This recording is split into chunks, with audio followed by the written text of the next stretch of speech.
dari pendaki yang bernama Benny yang menceritakan kisah yang dialaminya dan tim lewat DM Instagram saya bersama 7 temannya Gunung Sumbing via Si Petung. Hari pertama, jam menunjukkan pukul 8 pagi. Mereka bersiap untuk berangkat memulai pendakian. Mulai berangkat naik ojek dari base camp ke gapura pendakian, atau bisa disebut pintu rimba. Dari gapura pendaki ke pos 1 kata orang base camp hanya 10 menit. Tapi ternyata mereka sampai ke pos 1 kurang lebih 40 menit. Karena sempat menemukan jalur bercabang dan ternyata salah ambil jalur. Walaupun ujungnya sampai ke pos 1, tapi treknya cukup sulit. Sampai di pos 1 ternyata ada si Wahyu yang tidak enak badan. Padahal saat di base camp dia sehat-sehat saja. Lalu mereka sepakat untuk istirahat dulu di pos 1 sekitar 15 menit. Lalu mereka melanjutkan perjalanan lagi. Di pertengahan jalan pos 1 ke pos 2, Wahyu kembali muntah dan mereka semua mulai break lagi sebentar. Sesampainya di Kiai Santri, mereka hanya istirahat sebentar karena rencana mau makan dan sholat di pos 2 yang ternyata ada sumber airnya. Perjalanan dari pos Kiai Santri ke pos 2 mulai melambat karena faktor kelelahan dan juga menyeimbangi si Wahyu yang mulai ngedrop. Setibanya di pos 2, ada yang bersiap untuk makan, ada juga yang bersiap untuk melakukan sholat. Disitulah Wahyu pun berkata, gue kagak biasanya kayak gini. Dan tiba-tiba Ayub menghampiri tim dan berkata, gue datang bulan. Gue kagak tahu kalau datang bulan sekarang. Satu tim hanya bisa bertatap-tatapan. Benny mulai bergumam dan mulai merasakan firasat buruk. Tapi sekali lagi, Benny mengusahakan untuk tetap berpositif thinking. Setelah lama break di pos 2, mereka memutuskan untuk melanjutkan perjalanan menuju pos 3. Disinilah tim mulai dibagi menjadi 2 kelompok. Kelompok pertama yang berada di depan dan jalan duluan, yakni ada Ratna, Dewi, Tony, dan Benny. Sisanya kelompok 2, yakni yang terdiri dari Wahyu, Putra, Sofyan, dan Ayu, di mana mereka akan jalan melambat. Saat mereka sedang menunggu Putra untuk buang air besar, mereka mendengar suara ketawa yang mereka kira itu adalah monyet karena suaranya samar-samar. Tapi mereka ketika melihat sekitar tidak ada monyet karena terlalu lelah, sehingga mereka berusaha untuk tidak menghiraukan suara itu dan melanjutkan perjalanan lagi. Singkat cerita, mereka sudah sampai di camp Lembah Suci sekitar jam 4 sore. Bangun tenda, masak-masak. Keesokan harinya 2:30, Benny dibangunkan oleh Ayu untuk siap-siap summit. Tapi di situ Benny bilang, gue nggak ikut, gue sakit pinggang. Padahal sebenarnya Benny merasakan feeling tidak enak sehingga ia memutuskan untuk tidak summit. Akhirnya fix, yang summit hanyalah 3 orang cewek, yakni Ayu, Ratna, dan Dewi.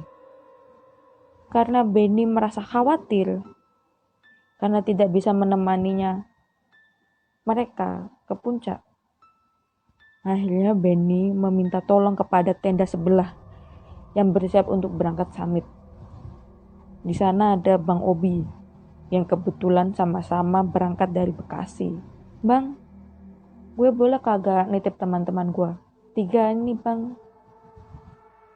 Bang Obi berkata, boleh bang, kakak papa ntar jalan sama gue. Jam 3:15, masih gelap, dingin menusuk.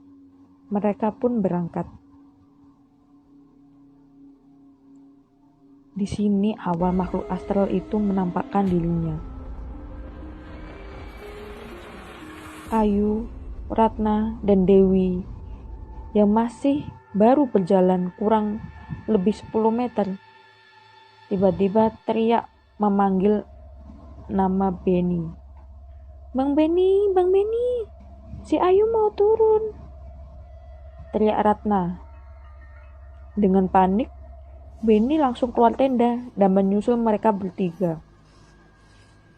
Saat sudah bertemu, Benny melihat Ayu dengan muka yang sudah pucat. Benny pun berkata pada Ayu, "Yu, lu kenapa?" Ayu pun menjawab, "Nanti ada bang ceritanya. Udah buruan ke tenda bang, takut." Setelah itu, Benny membawa Ayu untuk kembali ke tenda.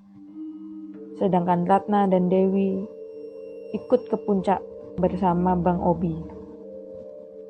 Sesampainya di base camp, Ayu pun mulai bercerita pengalamannya dan alasan mengapa ia tidak jadi ikut summit bersama Ratna dan Dewi. Ternyata saat Ayu mulai berjalan melakukan summit, ia bertemu sesosok makhluk astral, yakni yang berwujud seperti pendaki, berpakaian baju merah, dan yang hanya bisa melihat hanya Ayu, tidak teman-temannya ataupun Bang Obi. Makhluk ini memanggil Ayu terus-menerus dengan sebutan Desi. "Desi, sini Desi, main ke rumah aku yuk." Ayu pun yang awalnya fokus melihat jalan, ia pun terkaget dan menjawab, Enggak mau turun sekarang." Ratna dan Dewi pun menatap Ayu dengan tatapan heran. Ratna pun bertanya, Lu kenapa?" Ayu pun menjawab, "Gue mau turun aja, gue gak ikut summit." Dewi pun menimpali, "Lu yakin Yu mau turun, kagak ikut summit?" Bang Obi yang dengar pembicaraan mereka langsung bertanya kepada Ayu, "Lu takut sama hewan atau sama yang lain?" Ayu pun menjawab, "Sama yang lain bang." Bang Obi pun berkata, "Ya udah, lo turun aja." Saat Ayu mulai turun, makhluk itu muncul lagi dan bilang ke Ayu, "Kamu hati-hati, tapi tidak teman kamu." Ayu pun ketakutan dan hanya bisa diam saja dan tetap jalan lurus turun menuju lembah suci. Kemudian Ratna dan Dewi juga Bang Obi melanjutkan perjalanan summit. Ketika hampir sampai di puncak, yakni pada saat melewati trek pasir bebatuan, Dewi salah melangkah. Ia menginjak batu sebesar kepala dan ia tidak mampu menahan pijakan kakinya, sehingga batu itu menggelinding ke arah bawah, hampir mengenai kepala Ratna. Namun naas, batu ini mengenai kaki Ratna dan membuat Ratna cedera, sehingga Ratna pun kepayahan turun kembali menuju campsite lembah suci. Sudah jam 9 pagi. Benny dan yang lainnya menunggu Ratna dan Dewi tidak kunjung turun. Benny pun berfirasat takut Ratna dan Dewi kenapa-napa di atas. Sekitar pukul jam 2 sore mereka pun turun akhirnya, Ratna dan Dewi. Sampailah mereka di camp lembah suci, istirahat dan diobati luka-lukanya oleh Benny dan yang ada di tenda. Telah mengobati Ratna, akhirnya tim memutuskan untuk segera turun. Sekitar pukul 3:30 tim sampai di pos 2. Istirahat sebentar sambil mengurut kaki Ratna yang sakit. Dari pos 2 menuju pos Yai Santri, cuaca mulai berubah. Hujan pun turun, gerimis deras, sehingga tim memutuskan untuk mempercepat langkah mereka. Sesampainya di pos Yai Santri sekitar pukul 5:30, tim istirahat dan juga mempersiapkan peralatan penerangan, yakni headlamp dan senter. Di sini Benny memutuskan untuk membagi 2 kelompok. Kelompok pertama yakni terdiri dari Benny, Dewi, dan Tony.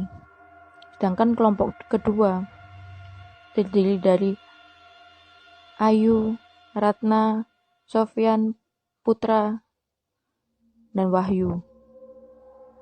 Kelompok 1 berjalan lebih dulu untuk meminta jemput ojek di pos 1 untuk mau jemput Ratna yang kakinya cedera. Selepas maghrib, mereka melanjutkan perjalanan dengan formasi yang sudah diatur. Di sini muncul lagi makhluk yang bertemu dengan Ayu sebelumnya. Makhluk itu terus memanggil Ayu dengan sebutan Desi. Desi, sini Desi, tunggu aku, ayo main ke rumahku. Ayu pun kaget sekaligus takut. Tapi rasanya Ayu ingin penasaran lihat sosok itu, menengok ke belakangnya. Apakah makhluk itu memiliki ciri-ciri yang sama? Setiap langkah Ayu percepat. Makhluk itu melambat. Dan ketika Ayu melambat, makhluk itu melangkah cepat. Wahyu yang merasakan kehadiran makhluk itu pun berteriak, "Jangan ada yang nengok ke belakang, jalan terus saja." Ayu yang ketakutan terus mempercepat langkahnya. Tidak hanya itu, si Sofyan melihat makhluk besar hitam tepat duduk di pohon di atas kepalanya. Sofyan yang ketakutan langsung menunduk lanjut jalan dan tidak berani berkata apa-apa. Sesampainya di pos 1, mereka pun langsung istirahat sambil menunggu ojek yang dicari oleh kelompok pertama untuk menjemput Ratna. Sisanya mereka melanjutkan turun. Di sini makhluk yang mengganggu Ayu muncul kembali, tapi bukan Ayu yang diganggu, melainkan Wahyu. Wahyu merasakan tas kerilnya seperti ada yang menarik dan terasa semakin berat. Wahyu yang tahu hanya diam saja, tidak berani berkata apa-apa, dan ia berharap segera tiba sampai di Gapura. Di sini Putra nyeletuk, "Ini pasti gara-gara yang datang bulan." Wahyu pun menenangkan dan berkata, Sudah, jangan bahas ini. Kita harus segera turun." Tak lama kemudian, mereka tiba di Gapura. Selamat datang. Setelah melewati Gapura tersebut, mereka bersyukur tidak ada lagi yang mengikuti mereka.